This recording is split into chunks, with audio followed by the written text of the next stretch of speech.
just ran within this very newscast at the last break. Another one is going to run on the next break, I'm told.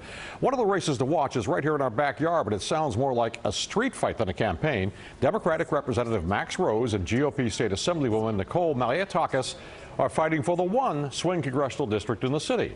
As the Election Project's Melissa Russo shows us, it's the swings and jabs in the ads that are catching voters' attention, for better or worse. Hypocrite, someone who says one thing but does another. Example, Max Rose. It's everything you hate about politics all in one person. Nicole Malliotakis, the first-class fraud. If there's anything voters hate about politics right now on Staten Island, it's these ads. The ads are driving me crazy. It's brutal and it's harsh. I don't like the negativity. Though unpopular, the messages seem to be sticking. Just like de Blasio, Rose joined the defund the police crowd. Don't forget about me on Election Day. Watch as some voters unload on Congressman Max Rose in the ShopRite parking lot. Don't believe in your politics. I'll take it. But you stand with Black Lives Matter. You got me.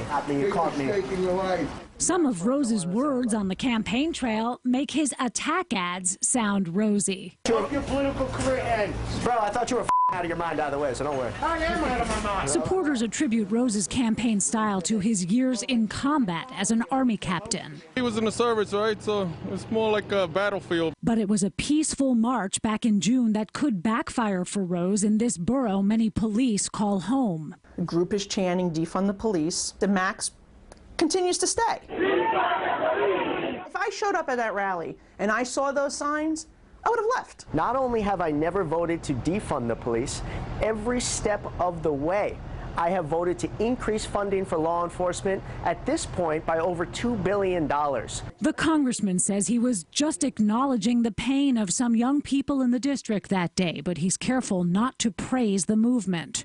I walked with them. I would not participate, but it doesn't mean that I can't support ending racism in our country. That a Democratic politician stopping by a Black Lives event is so controversial here speaks to the deep division in this district. You're in your own borough and it doesn't always feel like home. I'm voting for Max Rose. I live in a mixed neighborhood. I'm not sure if my house would get, egged or something if I put a Trump flag. In this area, you might find more signs about blue lives than black lives. Donald Trump literally looms large here. Republican Nicole Malliotakis has Trump's backing and that of local police unions. Max Rose rode a different type of blue wave into Congress 2 years ago. But now that Donald Trump's name will actually appear on the ballot this time around, pundits are putting Rose high on their list of most vulnerable members of Congress. They say you're the third most vulnerable member of the House. Do you think that's right? They said I couldn't win last time. All right?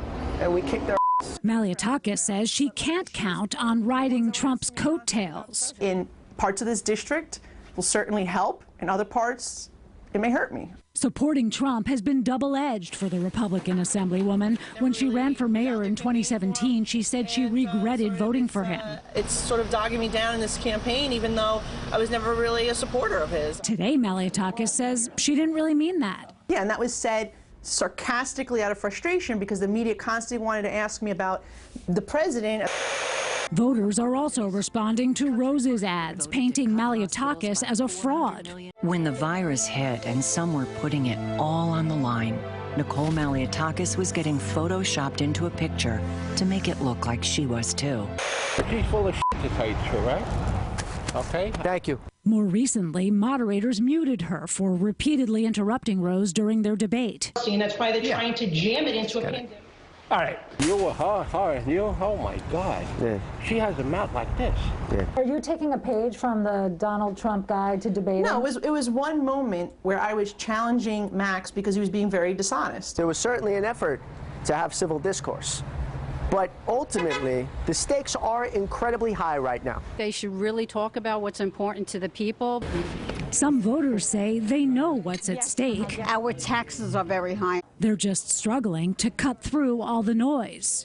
I just think they're both phonies. On Staten Island, Melissa Russo, News 4 New York.